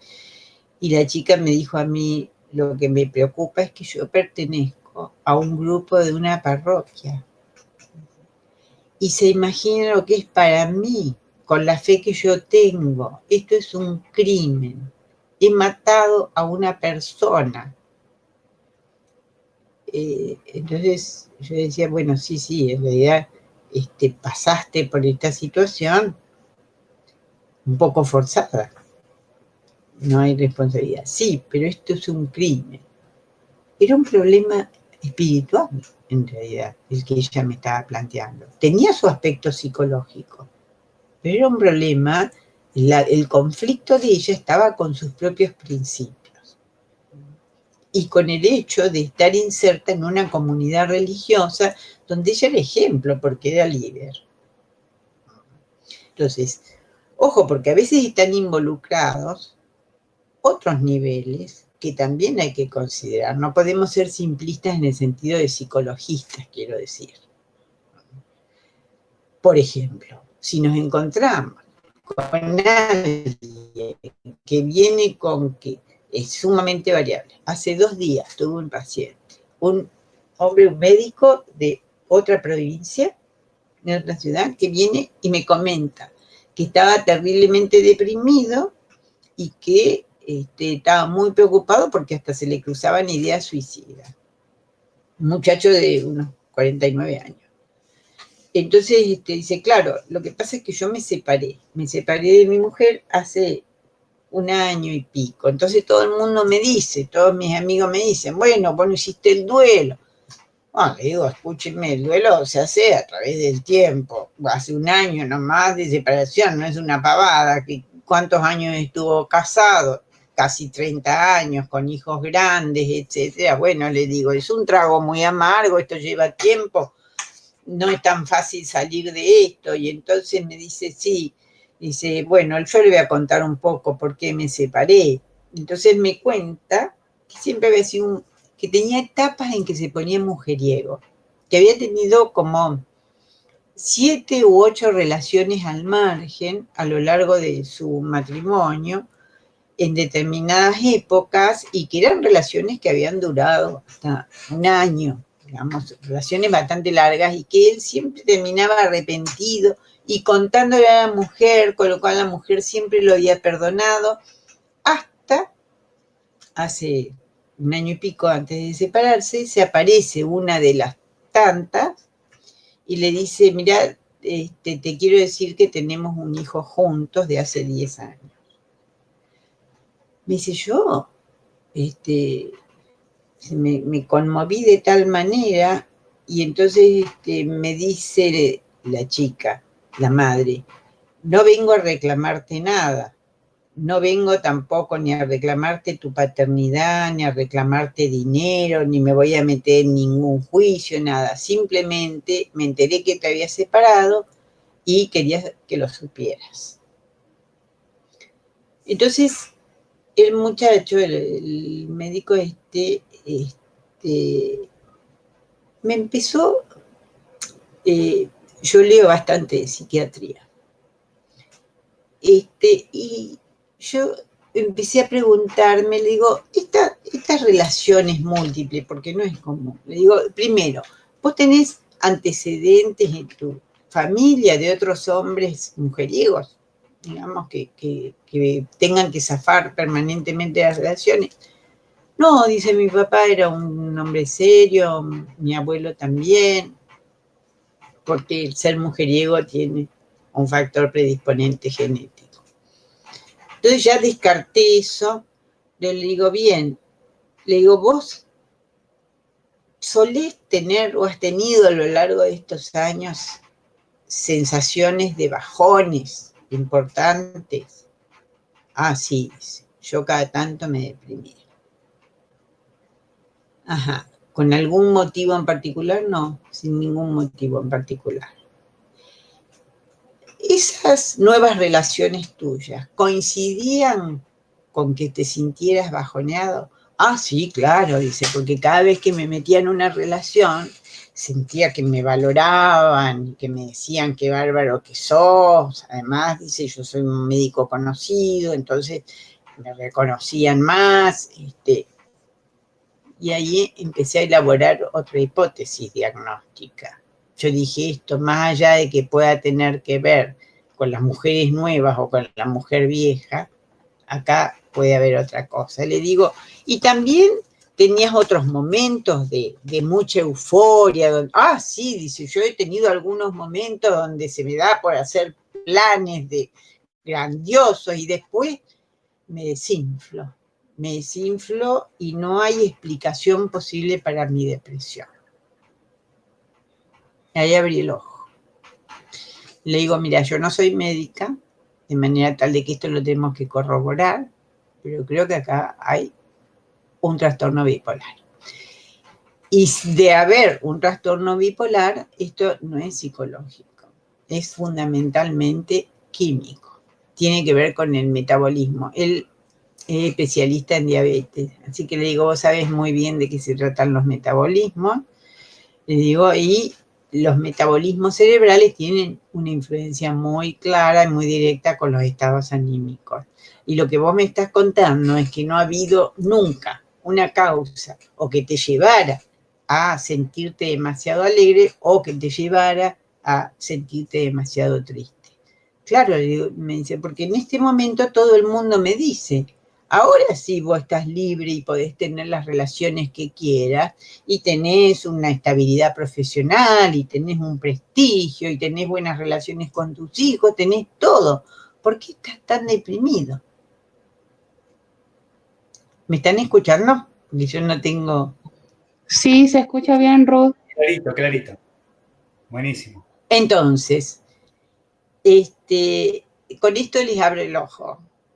No solamente pensemos en el psiquismo o en lo psicosocial como pensamos los sistémicos, que pensamos que cualquier cuestión psíquica está en relación con otros, ¿no? Somos psicosociales. Hay otros niveles que hay que conocer y que hay que conocer en su sintomatología, de manera tal de no creer que todo lo vamos a arreglar cambiando la visión del problema o las interacciones, las alternativas de acción. También puede haber factores biológicos en juego o espirituales que uno tiene que tener en cuenta para poder ayudar a solucionar los problemas. Los problemas son más complejos de lo que uno ve desde el punto de vista psicológico. Creo que uno de los grandes errores, yo tengo un gran respeto por la teoría psicoanalítica porque creo que ha hecho aporte que ninguna otra teoría lo ha hecho, porque justamente por mirar al inconsciente, ¿no? Por meterse ahí. Vamos a creer que todo se cura conociendo el inconsciente. No, efectivamente. Y realmente este muchacho, por supuesto que voy a confirmar el diagnóstico con un médico, pero estoy casi segura, porque he visto bastantes bipolares en mi vida, estoy casi segura. Y la bipolaridad no se arregla si no se equilibra el metabolismo, como tantas otras cosas, digamos. Qué sé yo, por ahí un trastorno de ansiedad grave, si no se le da medicación también, si no se ajusta la neurotransmisión, bueno, pues vamos a tener un trabajo terrible desde el punto de vista psicosocial, tratando de cambiar su visión del problema y llevándolo a hacer cosas diferentes a lo que hace. Un TOC, por ejemplo, un trastorno obsesivo compulsivo. Pero sin una medicación específica que modifique los niveles de dopamina, que modifique la transmisión neuronal, y vamos a estar trabajando y haciéndolo sufrir un montón de tiempo inútilmente. Claro, esto Ruth, de pensar al ser humano como una entidad biopsicosocioespiritual o biopsicocultural, y evolucionismo, ¿no? Esto que vos decís, va a ser psicologismo, porque, por ejemplo, la persona puede tener un cáncer de páncreas y nosotros decimos depresión endógena, y no vimos que no tomamos en cuenta la totalidad del ser. Así es. Por ejemplo, tiene hipohipertiroidismo, o puede tener un tumor en la dura madre y nosotros decimos que es una psicosis. Exactamente. Entonces, tenemos que ser humildes en el conocimiento, tenemos que tratar de ser lo más sabios posibles en el sentido de adquirir conocimientos de distinta clase, porque ninguna teoría en particular, ningún autor en particular me da a mí todo el conocimiento posible. Tampoco pensar que, bueno, que tenemos que ser unos sabios que nos vamos a enloquecer estudiando como unos ratones de laboratorio, pero uno tiene que tratar de ampliar los niveles de conocimiento y de pensar al ser humano en distintos niveles integrados, exactamente, y que los problemas son mucho más complejos de lo que uno se imagina. Uno trata de simplificar. Palo Alto, en particular, trata de simplificar mucho, digamos, de focalizar, de hacer un problema bien focal y concreto. ¿Por qué? Porque entonces, con un problema focal y concreto, yo puedo hacer un buen diagnóstico acerca de cuáles son los intentos fallidos y, por lo tanto, puedo hacer una buena intervención terapéutica. ¿Por qué? Porque voy a actuar bien sobre el circuito de mantenimiento. De hecho, que Palo Alto, como trata de ser lo más focal posible en la construcción de un problema,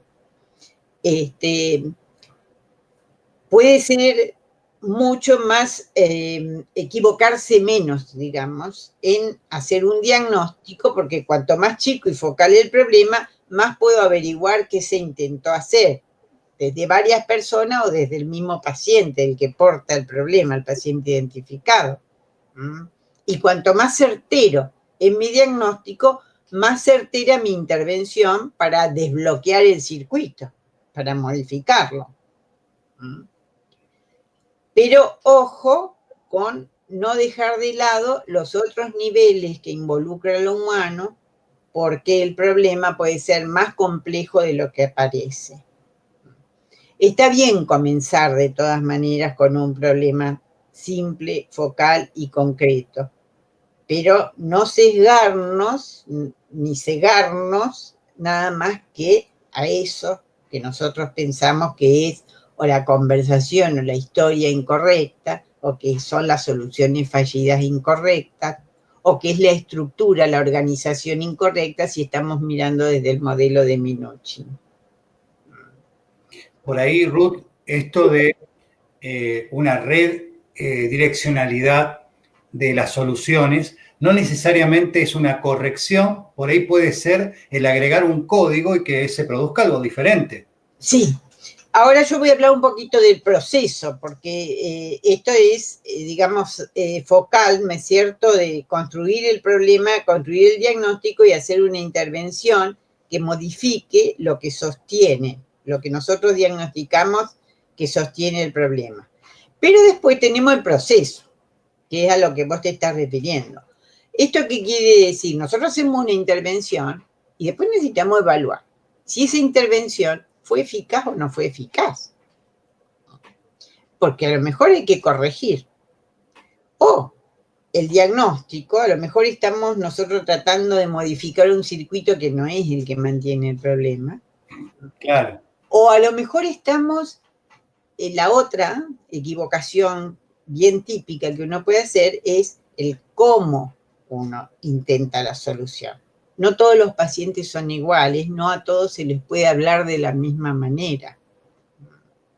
En general yo diría que hay 3 clases de pacientes. Los pacientes que son muy activos y colaboradores, que son ideales para las conversaciones, porque enseguida van uniendo nuevos significados y cambiando las historias.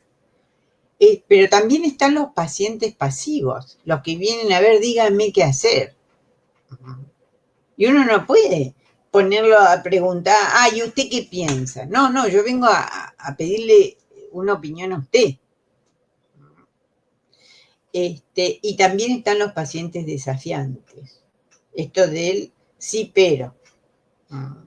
Donde uno le puede prescribir o sugerir hacer algo diferente para cambiar el circuito. Sí, pero fíjese qué difícil esto. O sea, que son pacientes que van desafiando permanentemente las opciones que tira el terapeuta. Y con cada uno de ellos hay que reaccionar de distinta manera. Y a veces, digamos, uno no se equivoca en el diagnóstico o le está dando mal al circuito. A veces uno está implementando un tipo de intervención que cree que es buena, terapéutica, porque modifica el circuito de mantenimiento, pero usa un modo de transmitirla que no va con el paciente, que no encaja con el paciente. Y entonces el paciente la rechaza. Y rechaza la influencia de uno. Entonces, hay que pensar en el proceso. El proceso terapéutico es un proceso de permanente evaluación. A ver, si lo que uno dice le encaja al paciente, y si le encaja, si eso modifica el problema para mejor. El desencaje se puede hacer o porque uno está actuando de una manera, diciéndole las cosas de una manera que el paciente no lo puede aceptar, o si no hay cambio y el paciente obedece, uno se ha equivocado probablemente en el diagnóstico. Y está tirando, digamos, intervenciones, tratando de que la gente cambie en aspectos que no son los que mantienen el problema. Y esto es un error bastante común, porque los terapeutas tenemos ideas acerca de cuáles son problemas y de qué son problemas. Esto de co-construir con la gente el problema es todo un arte, porque la gente puede ver como problema algo que a uno le parece una pavada total, que no es un problema, o que no están viendo algo que uno cree que es un problema y ellos no lo están viendo. En realidad el problema para trabajar en terapia se co-construye entre el terapeuta y los consultantes. No está dado. Lo que nosotros creemos problema no es por ahí lo que la gente trae como problema. Qué sé yo, en una pareja es bastante común que traigan, por ejemplo, el problema como una situación problema. Ahora, hay que tener cuidado de construir, porque la pareja son dos y uno es el terapeuta. Son un trío que tenemos que construir un problema para ser tratado en terapia. Y puede ser que alguien diga, no es un problema. Yo recuerdo no hace mucho tiempo una pareja que vi de otra provincia también, que me acuerdo que la mujer trajo el problema de la infidelidad y el hombre me mira y me dice, ¿qué problema es ese?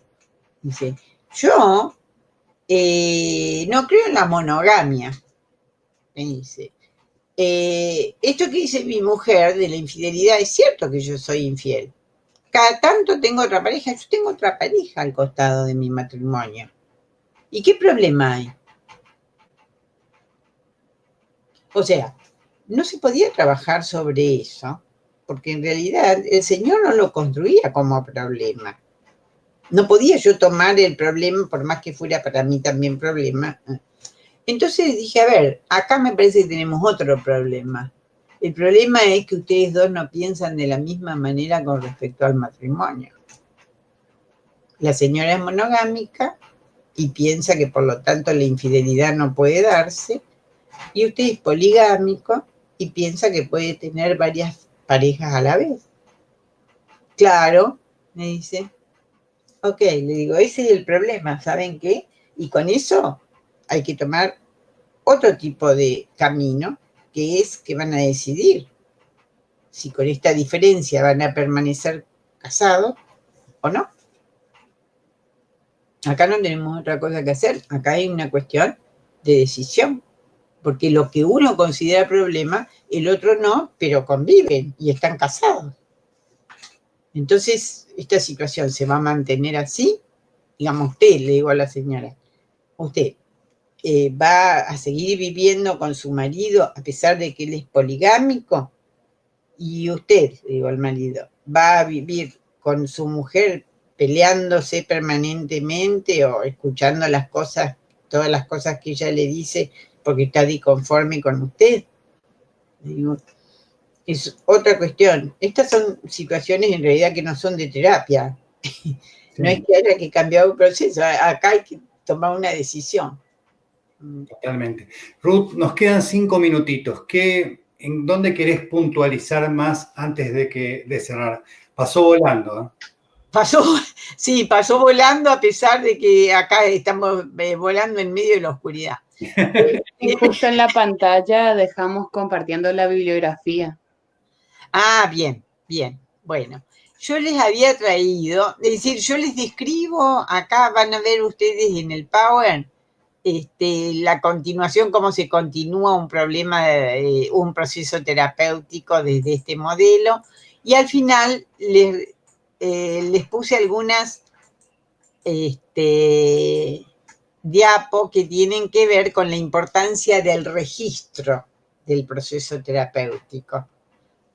Problemas, soluciones intentadas, intervenciones del terapeuta, reacciones de los pacientes, por dos motivos. Primero, porque un registro ayuda a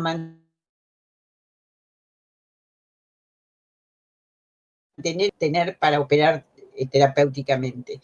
Pero además, el registro nos da datos para después usarlos en una investigación. Yo nunca hubiera podido hacer mi tesis doctoral si no hubiera usado un registro para las sesiones con chicos con ansiedad, que fue el tema que yo investigué. Y también sirve para supervisar, para autosupervisarse, leer el proceso y ver a dónde la gente dijo que no y no nos dimos cuenta, o dijimos algo que en realidad llevó a un mal resultado. Entonces es muy importante el registro del proceso terapéutico. La bibliografía que yo les doy es como la bibliografía básica acerca del MRI. Ah, no, este es el... Bueno. Y después les había traído un caso, que es un caso para discutir de cuál se construyó, cuál era el problema y cómo investigué yo los intentos que se habían hecho para solucionarlo hasta hacer una intervención. Acá no planteé la intervención porque les quería mostrar más bien cómo uno construye el problema y cómo uno hace el diagnóstico sobre el problema. Pero muestra claramente este caso, que fue de una nena fóbica, una nena que tenía fobia a la escuela. Entonces está transcripta la primera parte de la sesión, casi entera, la primera sesión, hasta arreglar con la madre cómo íbamos a trabajar. En esto me acordé por este caso, acá se incluye al pediatra después en el trabajo. Así como los problemas son complejos e incluyen distintos niveles, también tenemos que pensar en que nuestro trabajo es muy fácilmente interdisciplinario. Y la importancia de la interdisciplinariedad, sobre todo hoy, para entender no solamente hacer buenos diagnósticos, sino también para poder aprender a trabajar en colaboración. ¿Qué es trabajar en colaboración? Plantear un mismo objetivo a lograr. Aunque cada profesión, porque a veces hay involucrados psicopedagogos, claro, médicos, acompañantes terapéuticos, y hay que armar un equipo de trabajo con un mismo objetivo, porque si no, saben que uno despedaza a la gente. Claro, sí, un Frankenstein. Y esto es muy importante y cada vez más importante porque cada vez se descubren en los problemas más betas que los componen, más complejidad. Digamos, cada vez vemos más complejidad en los problemas y necesitamos armar equipos terapéuticos, que es muy importante para trabajar. Eso me gustaría dejar como idea final. De hecho, que este tema daba para mucho más y ojalá hubiéramos podido tener otro funcionamiento, pero bueno, yo no sé si esto dependió del sistema, si esto dependió de internet o si esto dependió directamente de mi falta de conocimiento acerca de cómo manejar esta metodología.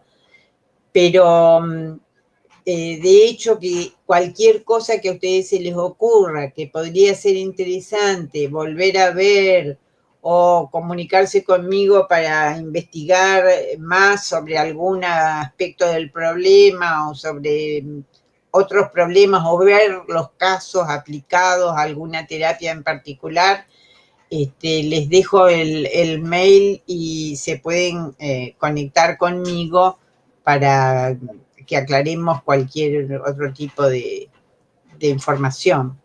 No, mirá, ya más allá de la dificultad, muchas gracias. La presentación nos encantó. Yo creo que, bueno, que es esto de... Yo siempre planteo esto, de primera mano, cuando a alguien le presentan una teoría y es una persona que lo presenta desde su vivencia, de su historia, de su relación con su práctica, me parece que es otra cosa. Por eso, primero la persona que escribió y después la letra. Sí. Un poco la orientación de esta, sí, de esta idea, justamente en el Día del Maestro. Entonces, es mejor que conectarnos con una maestra que nos acerque a un texto, digamos, para primero conocer a la persona. Claro. Claro, bueno, yo les agradezco enormemente, me encantó, lamento mucho que no hayamos podido tener un trato más personal, digamos, aunque sea a través del video, pero bueno, por ahí se da alguna otra oportunidad. Y... Ah, te habilitaste, mira que ya está grabado, ya noté. Así que te comprendo. Primero voy a hacer un curso sobre esta plataforma. Porque en realidad fue una lástima no poder conectarnos a la vez de manera un poco más personal. Bueno, pero por ahí después, al finalizar, hacemos algún otro encuentrito, aunque sea cortito, para cerrar. Así que, bueno, te agradecemos un montón. No, al contrario. Muchas gracias por la invitación y mucha suerte. Muchas gracias.